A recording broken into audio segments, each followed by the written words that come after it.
All right, good morning, everyone. I hope everyone's having a great day today. I guess on the bright side is that the sun's out today. That's always good. Don't need to bring your snorkeling gear to class today, so that's always a nice thing to not have to worry about getting drenched on the way in. Wanted to give you all a couple reminders. So the first reminder is that the Connect Master assignments for the ethics and privacy concerns are due tonight at 11:59 p.m. Make sure you submit them before then. So basically, there is the adaptive learning right here. We have the application-based activity for the ethics and privacy. There's going to be a case study as well for ethics and privacy, as well as a quiz. Couple notes about them, specifically the entire category. Each of the assignments are going to be weighted the same. So if you get 100% on a quiz and 100% on a adaptive learning, those both have the same weight in the Connect Master category. The overall category is going to be worth 20% in your final grade, just like the syllabus says. And beyond that, I will probably curve the Connect Master at least 10 points, 10% rather. So, it depends on how the average is. If the average is a little bit lower, then I'll curve it more, but I will curve it at least 10%, just to go ahead and address any sort of problems that there could be with the system. If some questions may not be 100% fair, then certainly I want to address that, so I'll just apply at least a 10% curve. I think that's pretty fair. Certainly, if there's any problems with the questions, let McGraw-Hill know. They have a way, I think you can challenge a question on there, but I'll go ahead and just apply across the board at least 10% curve to that category. Anyone having any issues getting into the Connect Master assignments? Again, it's complimentary access, so you shouldn't have to worry about paying for it or anything like that. It's completely free, so hopefully everyone's had a chance to get in there and knock a lot of that out. Apart from that, next week I'll go ahead and let you all know that I believe on the 2nd, let me check the schedule.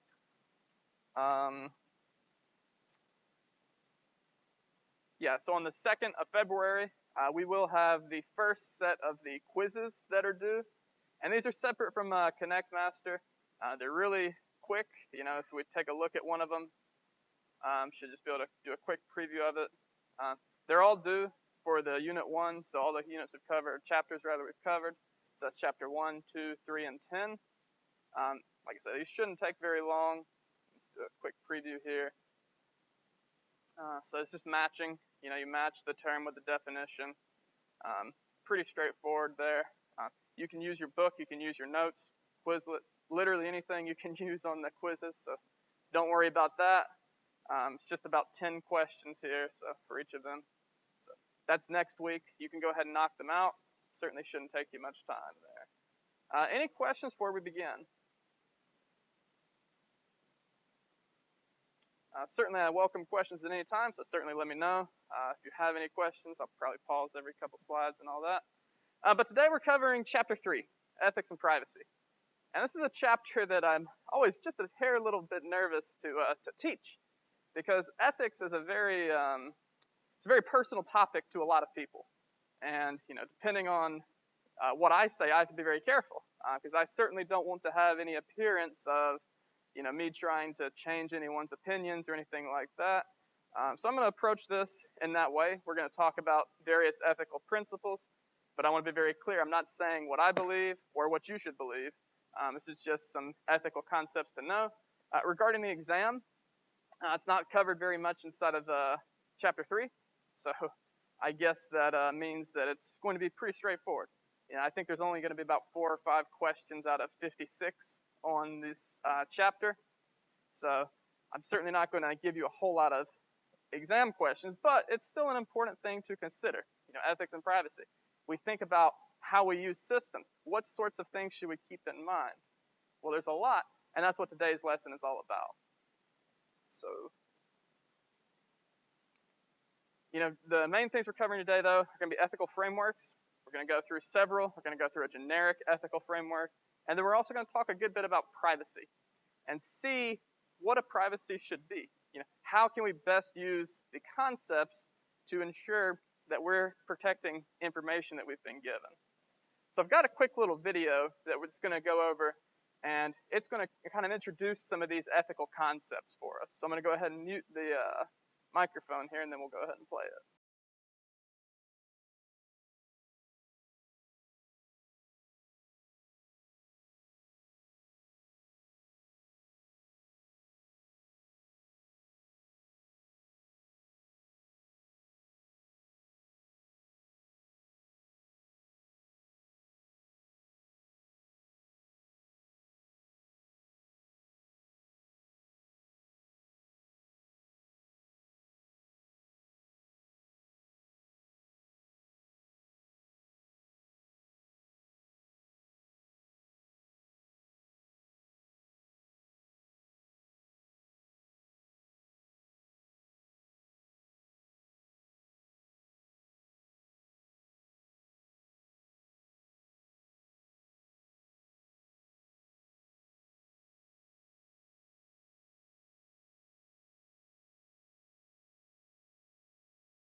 So, anyone want to share an opinion on that?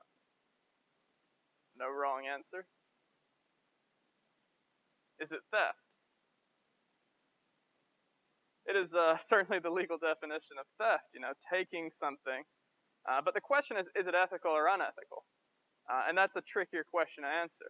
So, you could certainly make an argument like they did that it's ethical. Now, I'm not saying that it is ethical. I want to be very clear about that. But that's kind of the way we're going to think about this is how can we best approach something to determine whether or not it's ethical? And that's really where the ethical framework comes in.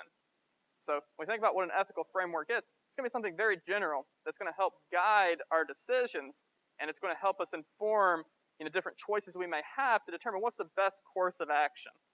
And when we think about this, the general ethical framework is going to be pretty similar when we're comparing across the board. But each and every person is going to have a slightly different ethical framework.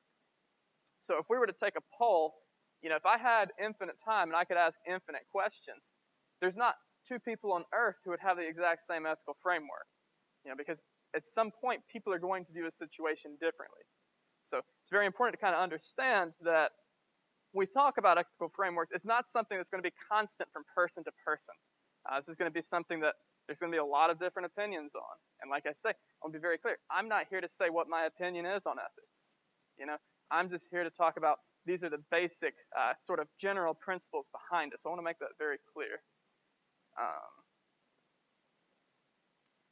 So when we talk about the general framework, we have this sort of 5-step process. Does it look familiar to any other 5-step process we've covered in here so far? It kind of reminds us a lot of DMAIC. DMAIC is define, measure, analyze, improve, and control. Well, here, it's a very similar process in practice. The first thing we do, we recognize the issue. We see, what is the dilemma? If it's an ethical situation, we try to figure out, what is the problem? Why is it a problem? What are the facts involved with it? And then, of course, in the next phase, we get those facts, and we kind of evaluate them after that. So we take a look at the facts that we have.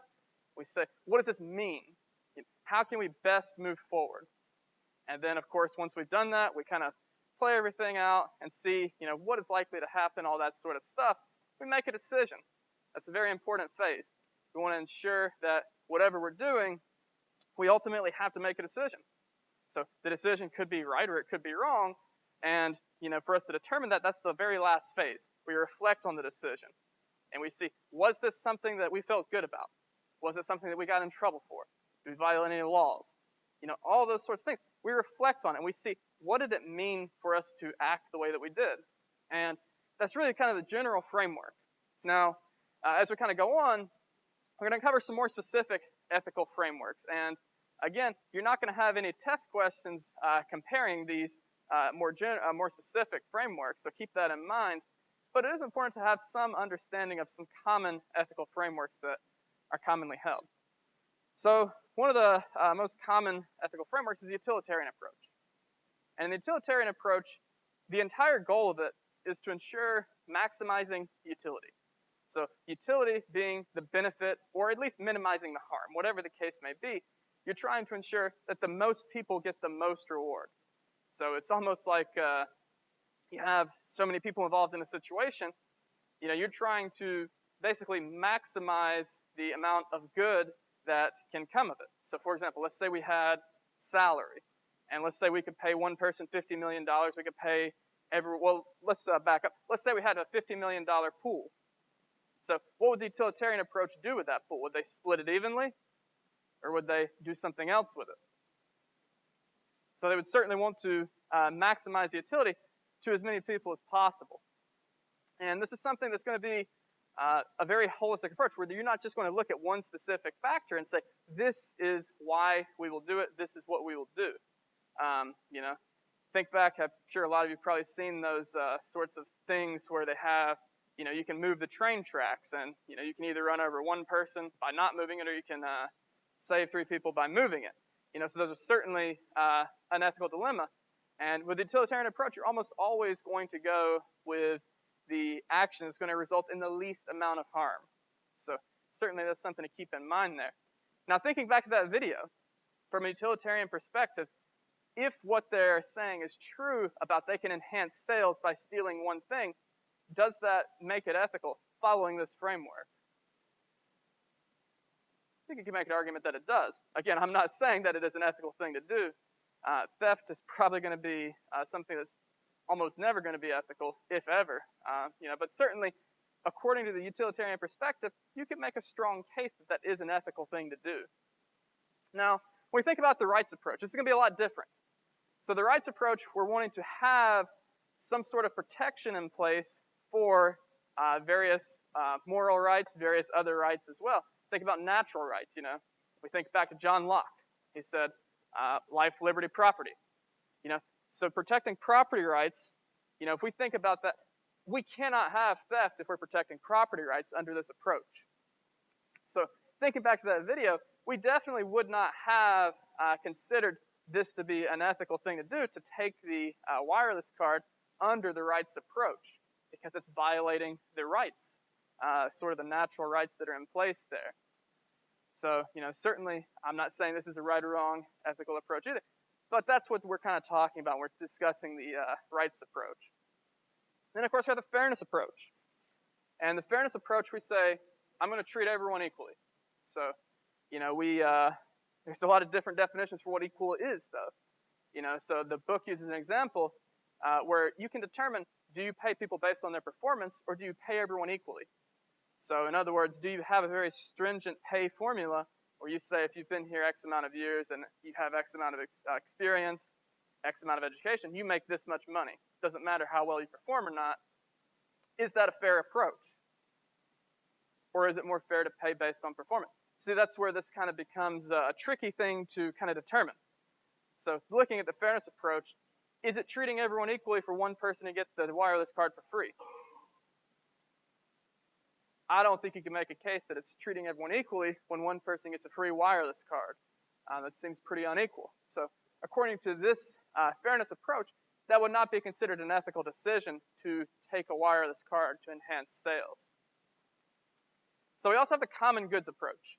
And the common goods approach, this is where we're really going to focus in on having common goods available to people. So we think about common goods. We have things like police, fire, parks, natural resources. What we're going to do with this approach will be to ensure that those remain available to everyone. So, thinking back, I'm not sure you could even make a case this relates at all to whether or not someone should take a wireless card.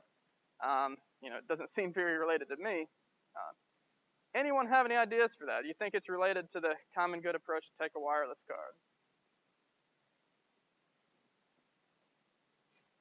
I'm not sure that it is, but that's okay.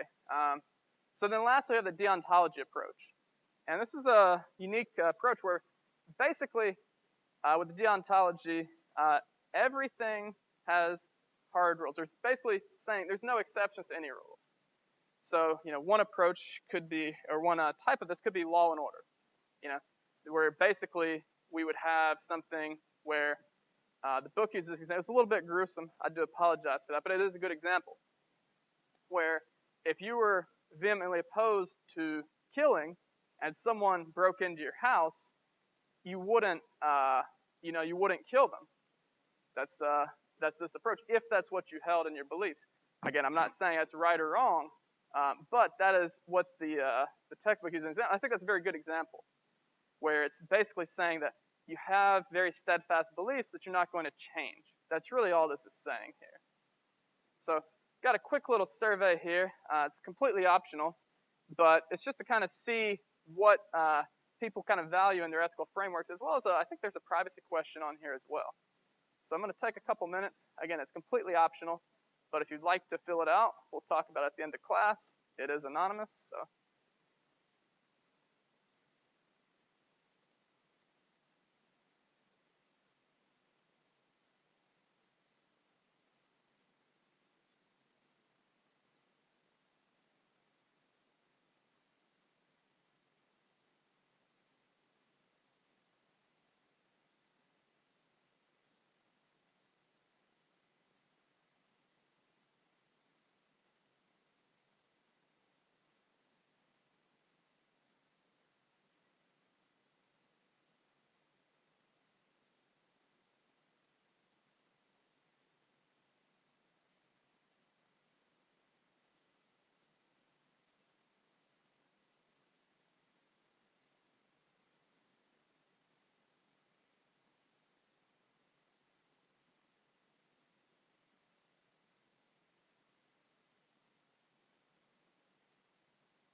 All right, has everyone at least had a chance to navigate to it if they want to?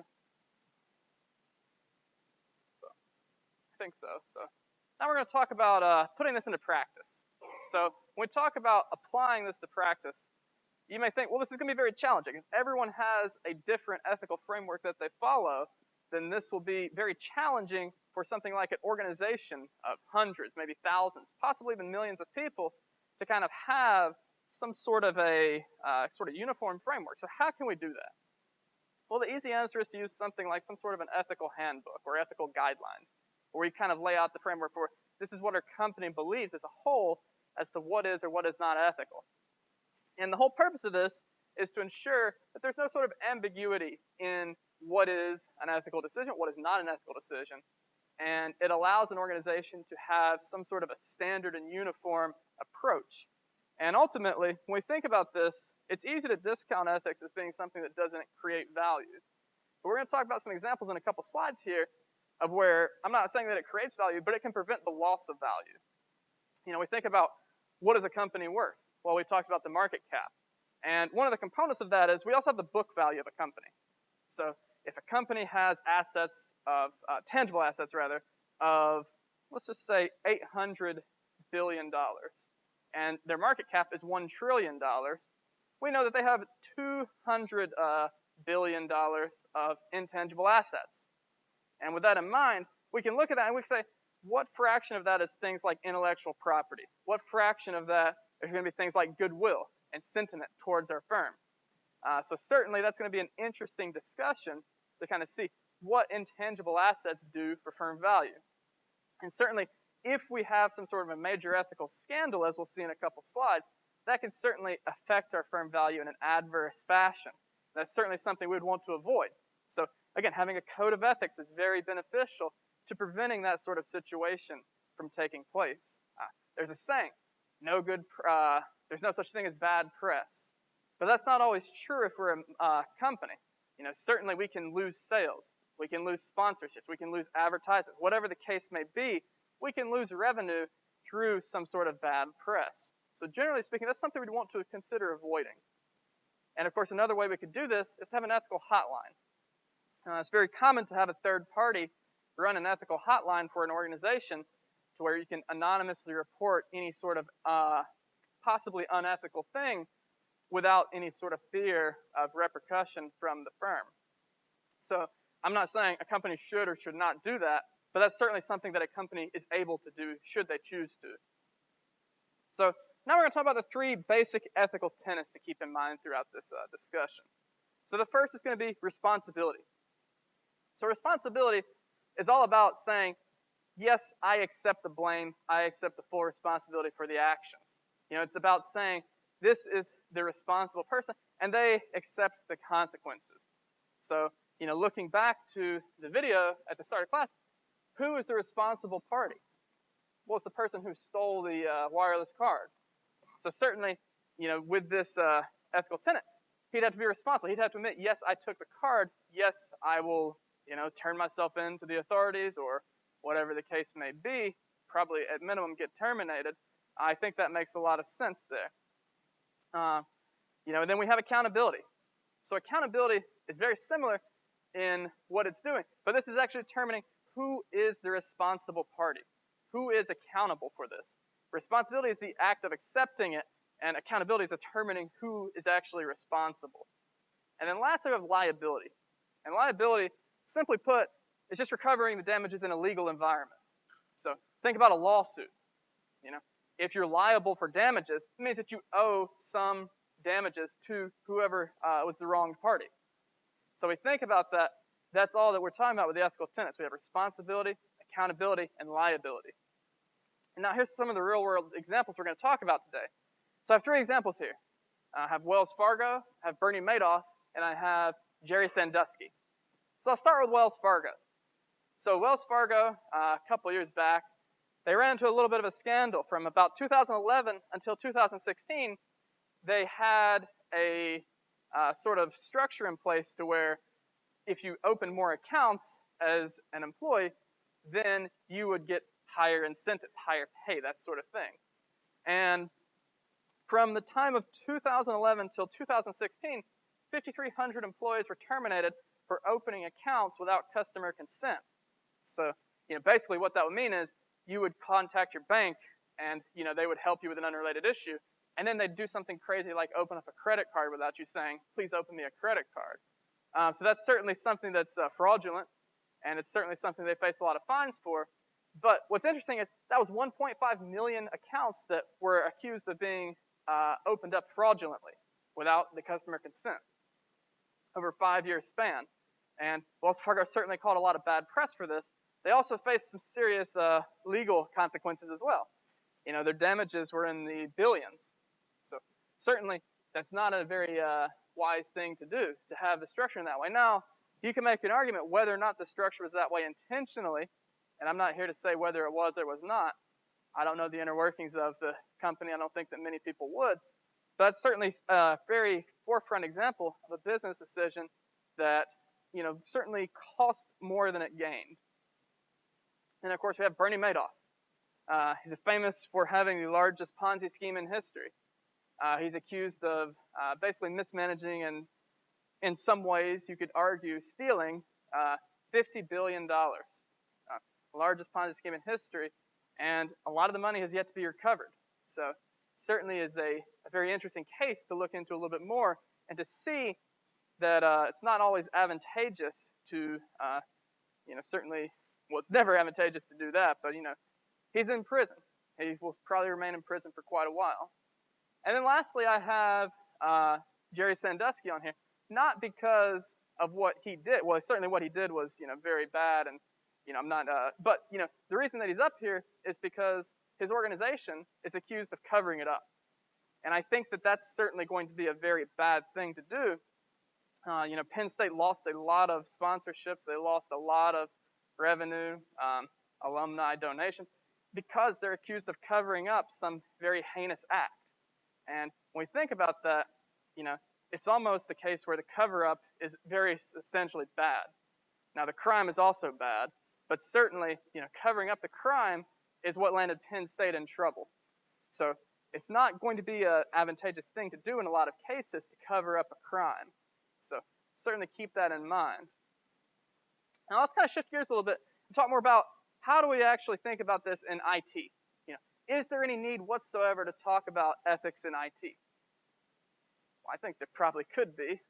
So that's what we're going to do. So we think about various concepts that are important for us to know. Privacy is going to be pretty much forefront in this discussion. So we think about what is privacy.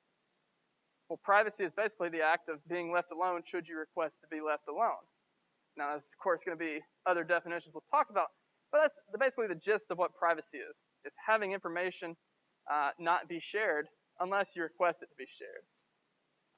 But then it goes beyond that. We think about all these organizations have all this data. We need to ensure the data is accurate. What could happen if data is inaccurate? There could be a lot of adverse consequences. Imagine your bank account balance was inaccurate. And let's say it showed that you had less money than you actually did. That'd be a big problem. So data accuracy is a very important concept of ethics to consider when we're talking about how we can best approach these sorts of situations. It's very important, and it goes certainly beyond that. If we're accounting for information and we have improper, inaccurate information, that could lead to loss of revenue pretty easily. So imagine we send out an invoice to a person who owes us money, and we have their incorrect address. What is that going to do for us? We're never going to collect the money because we didn't send it to the right party. So that's how inaccurate information, certainly one way at least, that inaccurate information can lead to decreases in revenue. And generally speaking, we almost always want to avoid a decrease in revenue. So certainly another thing is accessibility. Making sure that whatever we're putting out is accessible to as many people as possible. Now, it may not be feasible to have it accessible to 100%, but we can certainly strive to be extremely close to 100%, maybe 99 point some very high percentage there. And that will ensure that we're able to provide whatever services we can to as many people as possible. And then lastly, I want to talk about property rights a little bit. So when we talk about an information technology system of some kind, it's very interesting to see who owns what property inside of it. There's intellectual property, that's certainly one component, but then there's also who owns the data. And how do we determine who owns the data? Who owns the physical hardware? That should be pretty easy to determine. But the data itself is going to be a very interesting question to determine who is the true owner of the data. Do you own your data? Or does the company that you store it with own it? In most cases, there's going to be some sort of a joint ownership where you agree to some sort of terms and conditions for whatever service you're using. And in that way, there's going to be some sort of a shared access to the data to where the company can do things following their agreement, but you can also do things like request it be deleted. So certainly we're going to keep that in mind as we kind of move forward a little bit with this discussion. So going back to privacy a little bit, the definition here from the textbook is the right to be left alone and free of reasonable personal intrusions. So we think about what that means, the right to be left alone. Does that mean that no one's ever going to speak to you? Could mean that, if that's what you prefer. But generally speaking, it's more about the right to not be, sort of approached about things you're not aware of. So that's more the general example there, and certainly more of a practical example. So we think about, do people like targeted advertisements, for example? So targeted advertisements are something that's going to be pretty controversial. I'm certainly not here to say they're good or bad, but there's something that a lot of people would view as being bad. So some people may view that as some sort of a intrusion on privacy. Anyone in here watch Parks and Rec? And there's a funny scene in Parks and Rec where Ron gets a targeted advertisement for, I think it's some sort of woodworking, and long story short, he grabs his office computer and he chunks it in the dumpster. He's not very comfortable with some of that information being shared. Now, I'm not saying that's the correct or an incorrect approach, but that is one approach that could be taken. So when we think about information privacy, there's really going to be three, or more like two sort of central questions. It's going to be how much information is going to be shared. So to determine, is this a reasonable agreement, is this not a reasonable agreement, we could consider the amount of information that is being collected and distributed and sold, or whatever the case may be. And then we can consider, probably more importantly, is not just how much, but what is the information. If you collected, say, I don't know, 10 URLs that I visit at the office, probably not too concerned with that. It's not really sensitive information. It's probably mostly canvas, banner, and all that sort of stuff anyway. But, imagine if you collected 10 social security numbers from random students. That'd be a lot more sensitive information. So, sort of kind of thinking about that in that terms, having that sort of sensitive information be not shared is going to be a very effective approach.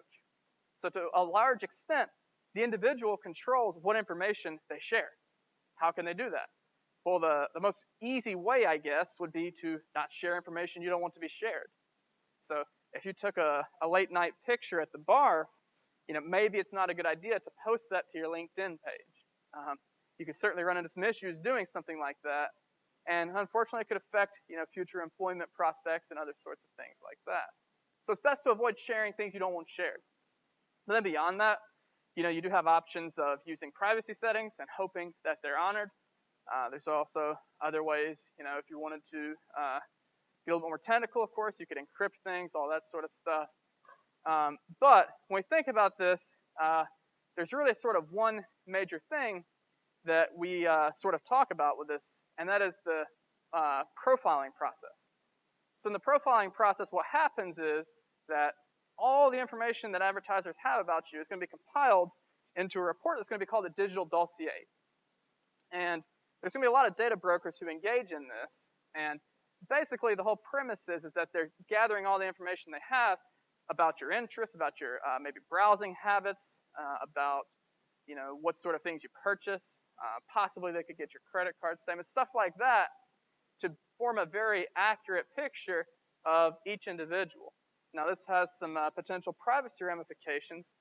Can make a lot of people uncomfortable to think about that. But certainly when we consider the digital dossier, it is something that is being done by a large number of sort of data brokers. And it's a very effective tool from a marketing perspective. If you can more individually target a customer, then you can potentially, at least, enhance the sales and therefore enhance the revenue. So it can be beneficial and it can be harmful. So if you read the textbook, it kind of presents a one-sided view of a data broker, and it's a negative view. So I wanted to present an alternative view that's a more positive view towards data brokers. I'm not saying this is what I personally feel about them or what I don't personally feel about them, but that is kind of the point of this video right here. So I'm going to go ahead and mute my mic here, and then we'll play it.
All right. Anyone want to share an opinion on that?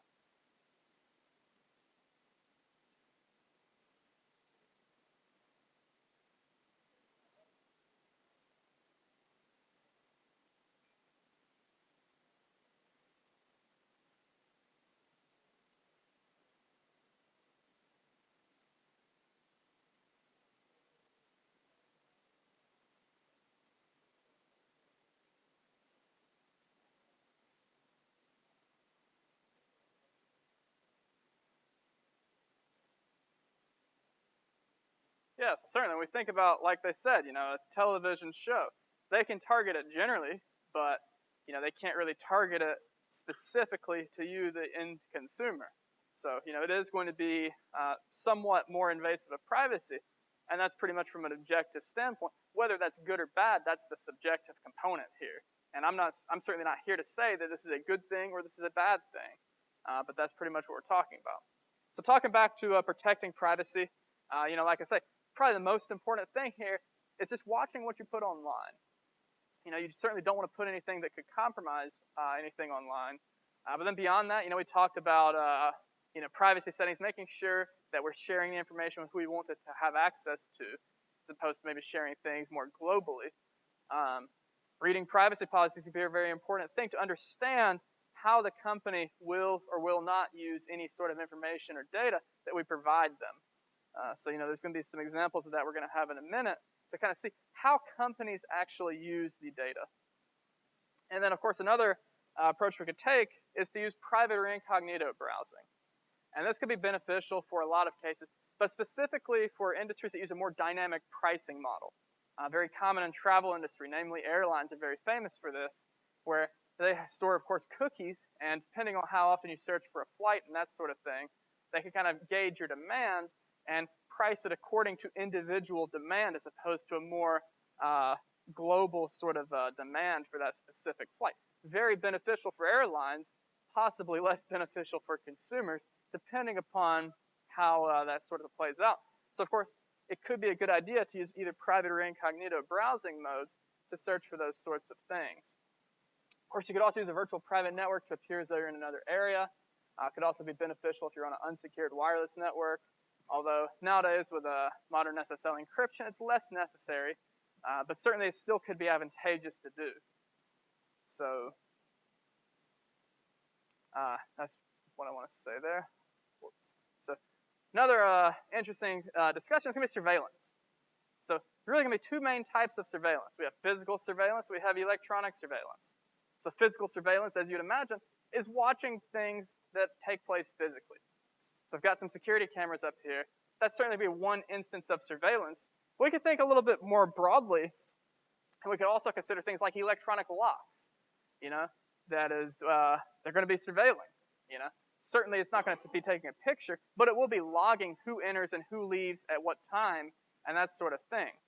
So that's going to be something that's going to be on the physical side. And then we also have, of course, electronic surveillance, where electronic surveillance being we're looking at information and what people are doing with electronic means. So I've got a firewall up here. This is a commercial firewall for like some enterprise to use if they wanted to. Well, enterprises are almost always going to use some sort of firewall.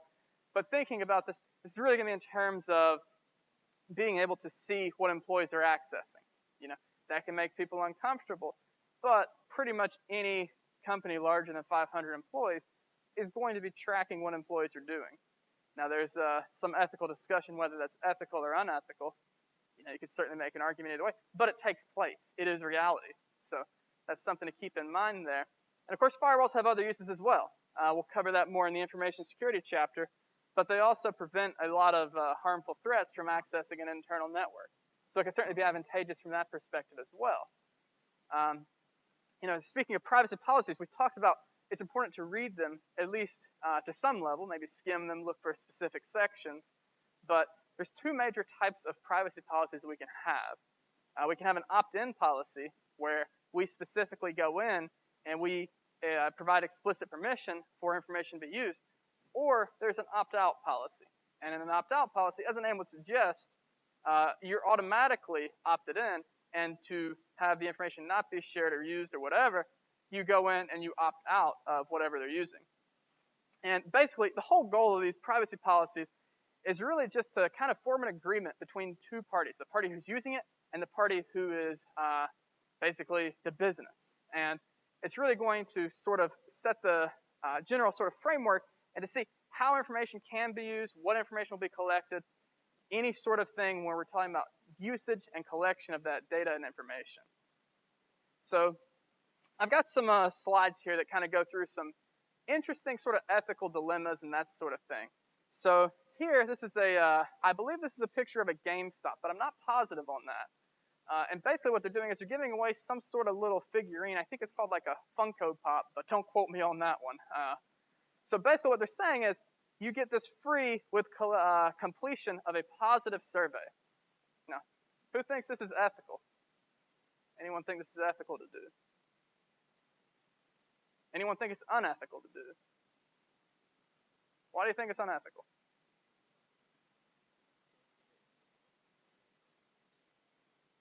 Okay. Could anyone make an argument this is an ethical thing to do? Well, I'll certainly jump in here and play devil's advocate, just to have both sides presented. You could make an argument this is an ethical thing because you can make an argument that it's unethical for a company to, I'm not going to say punish bad reviews, but to, you can certainly make an argument that it's an unfair way to judge performance. So, certainly you could have a customer who's upset that they weren't able to get a discount that they didn't deserve, or something like that. It could be not your fault at all, and you could be penalized for it. That could be considered unfair. So possibly to alleviate that, you could use this. Now, I'm not saying that you should do this at all, but certainly that's one approach to take. Another thing to consider, did they have permission to do that? Well, I don't know, but it's certainly unlikely that they would be able to obtain permission to put up a display like this. I think that's pretty improbable at minimum.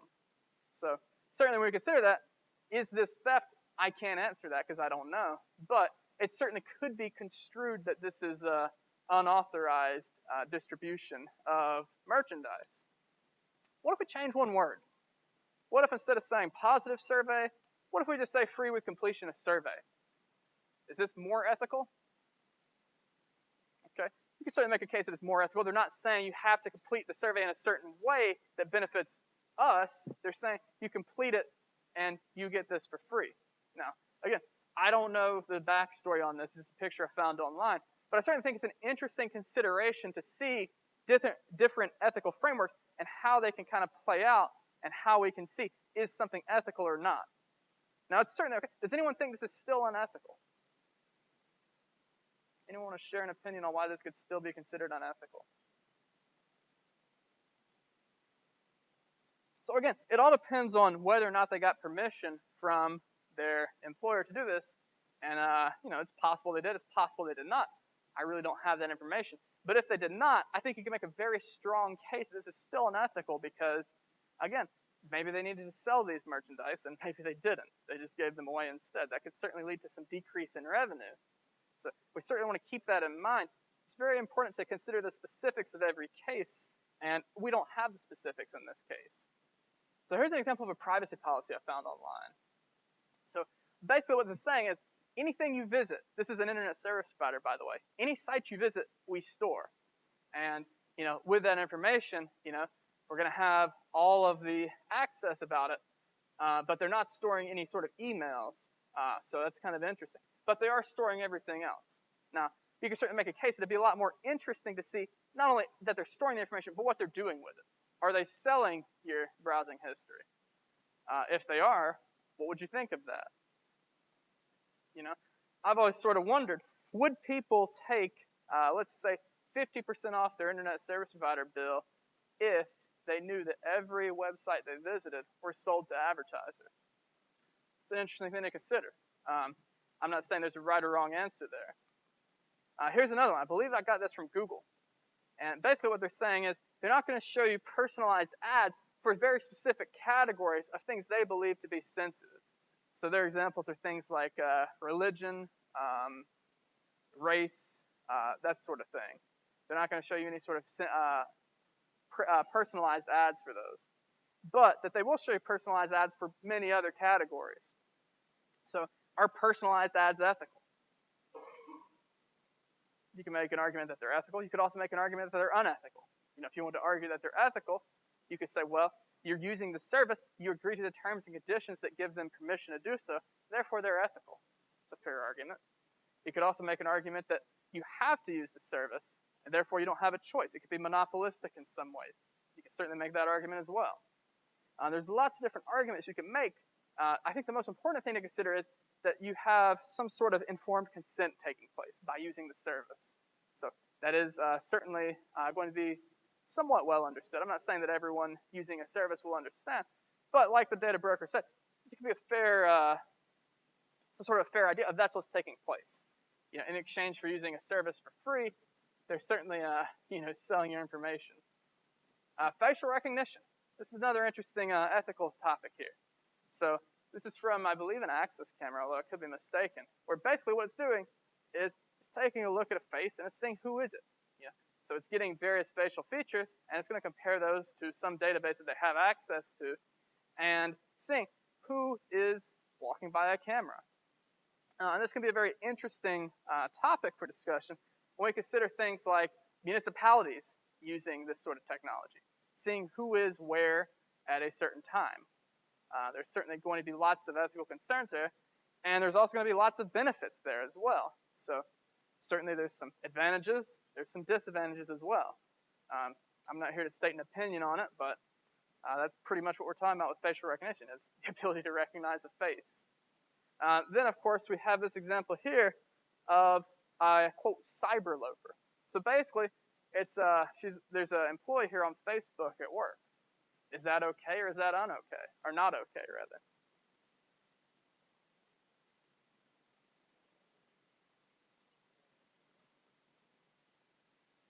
Yeah, so she could be uploading some sort of social media stuff for her employer. Well, let's say she's on her personal page just scrolling through her feed. Is that okay to do on the clock? Okay, it does certainly depend on the job. If it's an hourly job, that's going to be a lot different than salaried, that sort of thing. There's a lot of different opinions here. We could look at this and we could say, it's not okay to waste company time. We could also look at this and say, people need a break. So there's lots of different perspectives. I'm certainly not here to say this is what a company should have as their policy, but this is going to be a very interesting thing to kind of have in mind. It's estimated that employees spend about 2 hours per workday on some sort of social media site. So is that 2 hours that are completely lost, or is that 2 hours that would be otherwise unproductive? We think back to something like the productivity paradox of information technology, where basically what it's arguing is that we're not actually becoming more productive with technology. So we're investing money in technology, but we're not seeing increased productivity. And that's a very interesting thing to consider. Could this be a possible explanation for why? You can make an argument that it is. You could also make an argument that it's not. There's certainly a lot of controversy around that idea of the productivity paradox, but that's basically what we're talking about there. Enron. Here's an example of a company that's accused of having some very unethical financial practices, where basically what they're doing is they're writing off bad debt that they weren't supposed to write off. Technically speaking, from a legal perspective, it wasn't necessarily illegal, but it was certainly, in most ethical firms, certainly unethical to do, and it's certainly misleading to investors.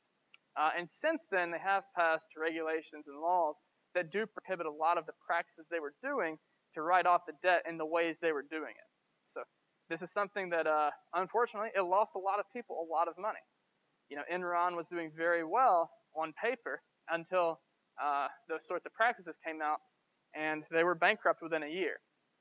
So, Enron employees, I think, were probably among the most adversely affected. Not only did they lose employment, but in a lot of cases, their 401k was tied to the Enron stock, which was basically worthless.